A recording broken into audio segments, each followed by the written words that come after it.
如果我哋唔喺創新科技方面突破咧，好難喺經濟增長上咧再上台階。加快發展北部都會區咧，就可以為香港釋放更多嘅土地，吸引更多戰略性嘅企業。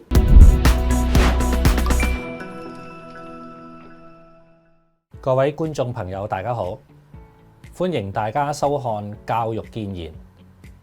我係呢個節目嘅主持人，香港教育大學校長李子健。咁香港特區咧，經常咧而家最近有討論，當然係北部嘅都會區，北部嘅大學城，亦都包括有個概念喺個規劃度咧，就係叫北科技，就南金融。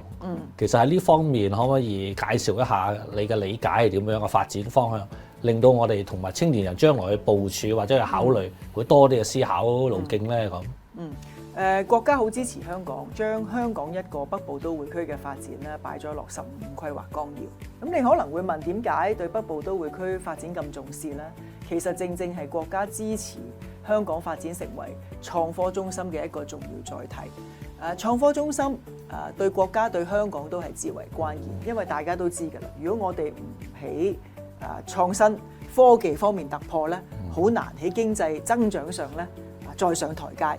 而過去咧，香港喺建設創科中心方面咧係取得一定嘅成績，但係必須承認咧係未夠突破性嘅一個進展嘅。我哋嘅經濟組成咧依然係以傳統嘅行業為主，好多朋友都講啦，金融啦、地產啦，都係香港賴以成功嘅產業啦，加埋專業服務等等。咁創科喺香港嘅 GDP 比重咧，暫時唔係佔好高。點解咧？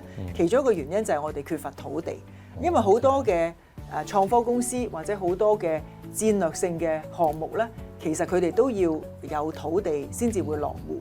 咁加快發展北部都會區咧，就可以為香港釋放更多嘅土地，吸引更多戰略性嘅企業，無論從海外、從內地嚟到香港咧，用好香港一國兩制聯通世界嘅優勢，既可以為項目同企業咧走進內地市場提供平台，同時咧亦都可以為內地企業咧係走出去提供平台。咁咧就香港嘅創科中心必須要同深圳係聯動啦，因為大家都知而家國家嘅創科中心咧，其實係深圳咧都佔一個好重要嘅席位。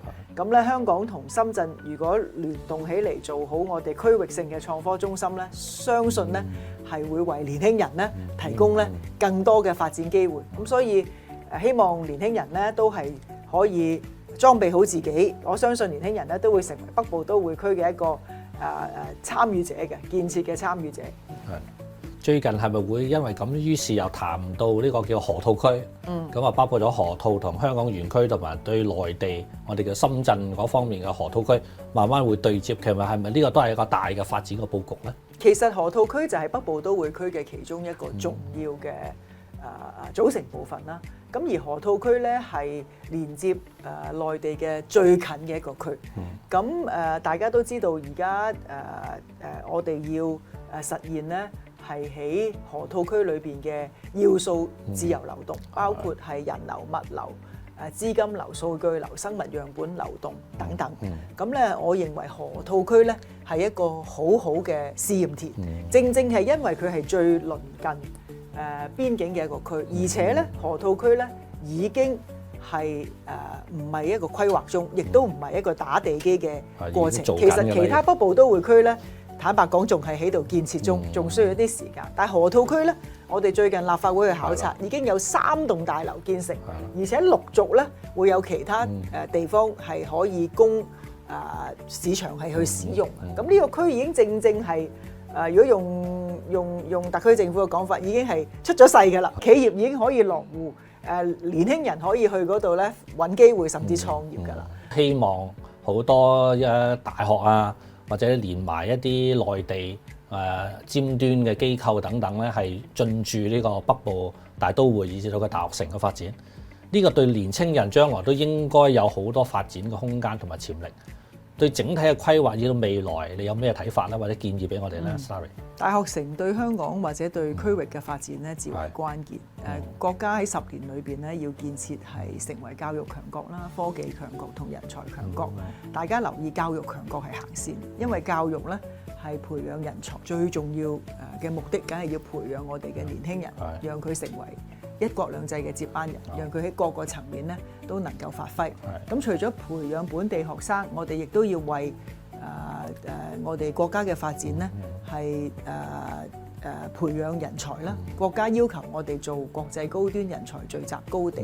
咁其實大學咧正正係一個國際高端人才嘅載體。我知道香港好多嘅大學咧都能夠吸引世界有名嘅學者啦、科學家啦、院士啦、落戶咁，亦都香港好好嘅。我哋有好多所大學都係咧係越做越強成為咧世界有名嘅大學。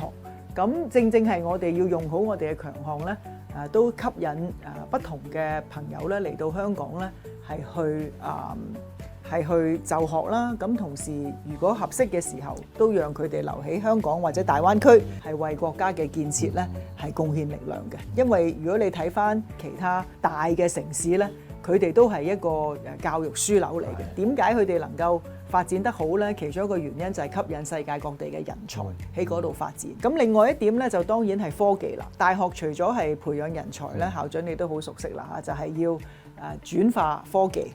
將佢成為提升質生產力嘅重要動力。咁香港咧，據我了解喺基礎科研方面咧係頂呱呱嘅，係嘛？點樣用好我哋嘅科研配合國家新質生產力、大灣區新質生產力嘅需要，咁正正亦都係大學城嘅使命。